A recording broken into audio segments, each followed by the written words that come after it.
할렐루야, 좋은 아침입니다. 우리 좌우에 있는 분, 앞에 있는 분 보시고 인사하겠습니다. 안녕하세요. 좋은 아침입니다. 잘 오셨습니다. 예, 오늘도 새로운 하루, 또 새로운 한 달을 시작하는 날인 줄로 믿습니다. 7월 31일이지만 8월 달이나 마찬가지죠. 그래서 새로운 한 달을 시작을 하는데 이 뜨거운 여름에 이렇게 장마가 끝났는데 다들 건강하시고 또 오늘의 하루 주님의 은혜 안에 승리하는 저 여러분 되시길 간절히 바랍니다. 하나님의 말씀 신약 성경 로마서입니다. 제가 가진 성경 로마서 9장 252페이지입니다. 신약 252페이지 로마서 9장 13절부터 18절까지 보겠습니다. 로마서 9장 13절로 18절 같이 읽겠습니다. 기록된 바 내가 야곱은 사랑하고 에서는 미워하였다 하심과 같으니라. 그런즉 우리가 무슨 말을 하리요? 하나님께 불의가 있느냐? 그럴 수 없느니라. 모세에게 이르시되 내가 긍휼히 여길 자를 긍휼히 여기고 불쌍히 여길 자를 불쌍히 여기리라 하셨으니 그런즉 원하는 자로 말미암음도 아니요 다른 박질하는 자로 말미암음도 아니요 오직 긍휼히 여기시는 하나님으로 말미암음이니라.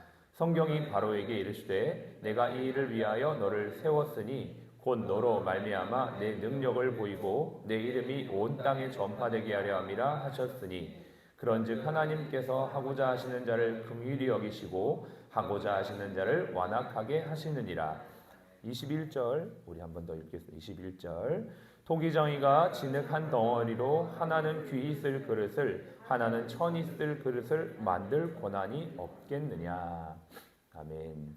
오늘은 공의와 긍휼 은혜를 아는 자라는 제목의 말씀을 함께 나눕니다.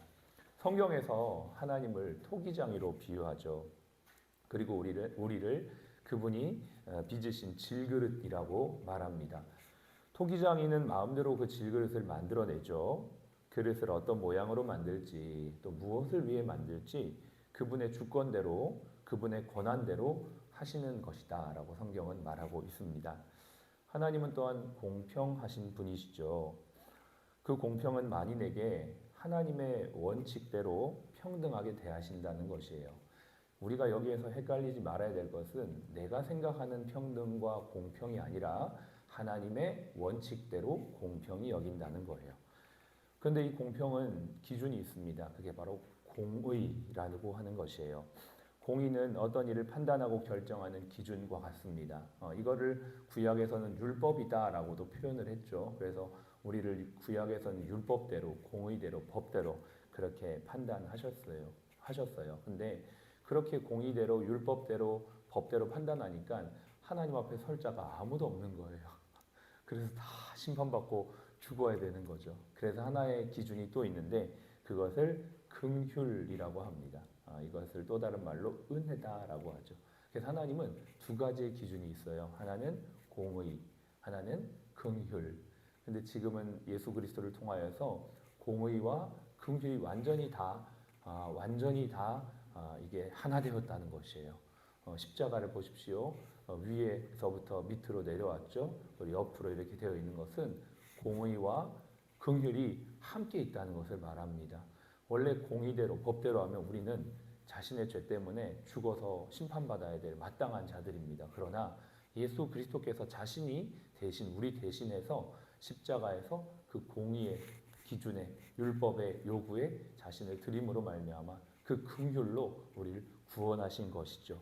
그래서 십자가를 보면서 우리는 복음이다 이렇게 말할 수가 있습니다. 오늘도 저와 여러분들이 이렇게 아침에 나와서 예배를 드릴 수 있는 이유가 뭘까요? 바로 하나님의 긍휼히 여기심 때문인 줄로 믿습니다. 에레미야가 3장 22절에 여호와의 인자와 긍휼이 무궁하심으로 우리가 진멸되지 아니함이니이다. 여호와의 긍휼이 아침마다 새로우니 늘 새롭다. 아침마다 늘 새롭게 우리를 인도하시는 그 긍휼과 은혜가 저와 여러분의 삶에 오늘도 넘치기를 축복합니다. 그런데요, 여러분 하나님께서 우리에게 말씀하시면서 이제 그 하나님의 은혜와 긍휼로 우리를 구원하셨지만 하나님의 은혜와 사랑에는 또 차이가 있습니다. 우리가 이걸 좀 잘 이해를 해야 되는데 하나님은 모든 사람을 사랑하니까 긍휼히 여기시고 사랑을 베푸셨지만 모든 사람을 똑같이 사랑하는 것은 아닙니다. 하나님이 사랑하셔서 우리를 구원했지만 모든 사람을 똑같이 사랑하는 건 아니더라고요. 성경에서는 하나님의 사랑에는 차이가 있다라고 합니다. 물론 차별을 두는 건 아니지만 하나님이 더 사랑하는 사람과 덜 사랑하는 사람이 분명히 있는 것 같습니다. 구원 앞에서, 복음 앞에서는 모두가 공평하지만 그분의 마음을 움직이게 하는, 그분을 일하시게 하는 것은 차이가 분명히 있더라고요. 그것을 잘 보여주시는 게 포도원 비유입니다. 마태복음 20장에 보면 포도원 비유가 나오는데요. 아침 9시에 새벽에 일거리를 찾는 사람들에게 포도원 주인이 가서 얘기합니다. 일거리를 찾고 있습니까? 네. 그럼 우리 포도원에 와서 일하십시오. 일하면서 한 데나리온을 주겠습니다. 9시에 나가니까, 오전 9시에 나가니까 또 일거리를 찾는 사람들이 있습니다. 우리 포도원에 와서 일하십시오. 한 데나리온을 주겠습니다. 오후 12시에 갔어요. 또 있는 거예요. 3시에 갔어요. 또 있는 거예요. 오후 5시, 이제 6시면 일이 끝나는데 그때도 사람이 있는 겁니다. 불러드립니다. 일을 시킵니다. 나중에 일이 다 끝났어요. 시간이 다 되었습니다. 정산할 때가 되었습니다. 맨 마지막에 온 사람부터 정산을 합니다. 한 데나리온 주는 거예요. 5시에 왔는데, 3시에 왔는데 제일 먼저 온 사람은 생각합니다. 저 사람들이 한 데나리온을 받았으니까 나는 최소한 한 데나리온 이상을 받겠구나 생각을 했더니 한 데나리온을 주는 겁니다. 그 품꾼이 묻습니다. 왜 나에게 한 데나리온을 줍니까? 이렇게 얘기하자 주인이 처음 계약한 대로 받았고 나중에 온 사람에게도 그렇게 하는 것이 나의 뜻이다 이렇게 말해요. 하나님께서 이것을 통해서 우리에게 무엇을 보여주십니까? 물론 이것은 구원에 대한 비유입니다. 처음 믿은 사람이나 나중에 믿은 사람이나 다 똑같이 구원을 받지만 하나님께서 특별히 더 불쌍히 여기고 더 긍휼히 여기는 사람들이 있다라는 것을 말씀하시면서 3시에 온 사람이나 5시에 온 사람이나 똑같은 품삯을 받는 것은 주인의 뜻이다라고 말씀하십니다. 자, 여러분 한번 생각해 보실까요? 3시에 온 사람, 5시에 온 사람이 늦게 와가지고 품삯을 똑같이 받을 때 그 사람들의 마음은 어땠을까요? 와, 다 늦었는데 나를 품꾼으로 대우해주고 구원해주고 받아주니까 얼마나 감사했을까요? 그 사람들은 그 은혜를 알고 남은 시간 짧았지만 전심으로 최선을 다하여 일했을 거예요. 그 모습을 보면서 주인의 마음은 어떠했을까요? 비록 짧은 시간 일했지만 감사의 마음, 기쁨의 마음으로 힘을 다해서 일했던 그들을 향해 똑같은 한 데나리온을 줘야겠다라는 마음이 분명히 있었을 것이에요. 여기에서 우리가 느낄 수 있는 주인의 마음은 뭐냐면 연약한 자, 불쌍한 자를 더 긍휼히 여기는 하나님 아버지의 마음을 볼 수가 있는 겁니다. 우리가 그들을 바라보면서 저 사람 늦게 왔는데 한 데나리온 받는 게 공평합니까? 라고 우리는 우리의 기준으로 공평의 잣대를 댈 수 있지만 하나님은 그렇지 않다는 것이죠. 하나님은 하나님의 공평과 공의의 잣대가 있는 겁니다. 오늘 그 성경이 그렇게 말하고 있는 것이에요. 초기장이가 진흙을 마음대로 할 권한이 없겠느냐? 라고 말씀하시면서 그 하나님의 주권에 대해서 말하고 있는 것이죠. 구원은 모든 사람이 믿으면 받는 것이지만 은혜와 사랑과 또 선택은 하나님의 주권의 영역에 있다라는 것을 우리는 기억해야 해요. 자, 그러면 우리가 어떻게 하면 하나님 앞에 좀 더 쓰임 받을 수 있을까 고민해 보면 항상 성경에서 보면 우리의 신앙의 어떤 모델과 같은 사람이 나오는데 그 사람 바로 다윗입니다. 다윗이 자신이 왕이 되면서 이렇게 고백을 해요. 물론 그 전에 다윗이 사울의 즉 이스라엘의 왕의 사위가 될 때에도 이렇게 고백했거든요. 사위가 될 때에도 나 같은 자가 내가 누구에게 내가 왕의 사위가 되겠습니까? 이렇게 고백을 합니다. 그가 이스라엘의 두 번째 왕이 되었을 때도 하나님 앞에 다윗은 이렇게 고백해요. 여호와 앞에 들어가 앉아 이르되 주 여호와여 나는 누구이오며 내 집은 무엇이기에 나를 여기까지 이르게 하셨나이까.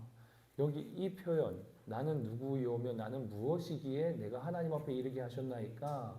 이 다윗의 고백은 무엇입니까? 하나님은 값없이 그를 택하였지만 그 넘어 그에게 왕이 되는 은혜를 주셨다는 그 은혜를 아는 그 다윗의 마음을 하나님께서는 굉장히 기뻐하셨던 것이죠. 여러분 늦게 3시에 5시에 왔던 그 품꾼들도 감사의 마음으로 최선을 다해 일했을 것입니다. 그 마음과 같이 하나님 앞에 구원받고 왕으로 택함받았다는 것을 알았던 다윗은 온 마음을 다해서 하나님 앞에 자신의 왕의 직을 감당했던 것이죠. 그것이 바로 주님의 마음에 합한 자였던 것이었어요. 여러분, 은혜를 아는 것은 이렇게 중요합니다. 물론 예수를 모르는 사람들이 예수 그리스도를 믿고 누구라도 다 공평하게 예수를 믿으로 말미암아 구원을 받지만 구원 받은 사람들이 그 이후에 하나님 앞에 더 사랑과 은혜를 받을 수 있는 비결이 뭐냐? 하나님의 은혜를 은혜되이 아는 것입니다. 저와 여러분들이 오늘도 구원받은 그 은혜를 더 깊이 알고 하나님 앞에 받은 것에 대한 정말 감사와 기쁨으로 살아갈 때 하나님 분명히 이렇게 말씀하실 거예요. 내가 이새의 아들 다윗을 만나니 내 마음에 맞는 사람이라 내 뜻을 다 이루리라 하시더니, 저와 여러분들이 오늘도 하나님이 우리를 구원하신 그 은혜를 기억하면서 그 은혜에 감사하며 오늘 하루를 살아갈 수 있는 자들이 되기를 간절히 바랍니다. 그 사람을 통해서 하나님이 하나님의 뜻을 반드시 이루어 가실 줄로 믿습니다. 같이 한번 기도할까요? 하나님, 오늘도 우리에게 이 마음을 부어주십시오. 은혜를 은혜로 아는 자들이 되기를 원합니다. 하나님, 내가 구원받은 자이고 택함받은 자이고 쓰임받는 자이라는 사실들을 잊지 아니하게 하시고, 하나님이 이 더운 이 여름에도 하나님의 뜨거운 사랑 안에서 승리하는 우리 모두가 될 수 있도록 주여 도와 주시옵소서. 하나님, 우리 사랑 플러스 병을 지금까지 인도하신 하나님의 은혜를 기억하며 앞으로도 그 은혜에 아버지 하나님 감사하며 주님 앞에 정말 쓰임받기를 사모하는 우리 모두가 되도록 도와주시옵소서. 같이 한번 기도하겠습니다.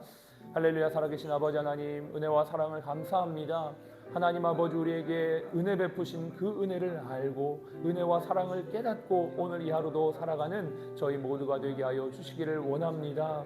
아버지 하나님, 토기장이가 아버지 하나님 그 질그릇을 아버지 마음대로 뜻대로 쓰실 권한이 없습니까? 하나님, 여기 모인 모두가 하나님 앞에 빚음받은 그러한 질그릇과 같은 자들이며 하나님 아버지, 우리 안에 그 예수 그리스도의 복음과 보배를 담고 있다는 이 놀라운 사실과 은혜를 오늘도 기억하며 하나님 앞에 감사하며 살아가는 저희가 되게 하여 주옵소서. 내가 누구에게 아버지 하나님, 내가 무엇이기에 하나님의 은혜 안에 아버지 하나님 택함을 받고 살아가고 있는지를 아버지 하나님 잊지 아니하며 오늘도 감사와 기쁨으로 살아가는 저희 모두가 되기를 원합니다. 아버지 하나님의 크신 은혜 안에서 오늘도 기쁨과 감사로 승리하는 저희가 될 때에 하나님의 뜻이 우리의 모두를 통하여 이루어지게 될 줄로 믿습니다. 인도하여 주시옵소서.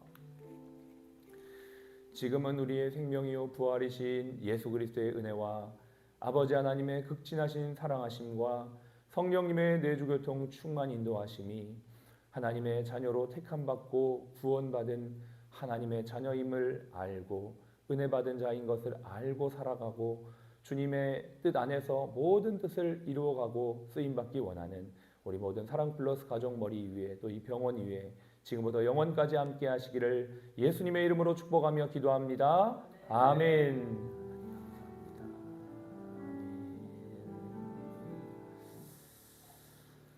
아멘. 예, 오늘 7월 마지막 날입니다. 한 달 동안 수고하신 모든 분들 또 힘내라고 한번 박수로 기도하겠습니다. 수고 많으셨습니다.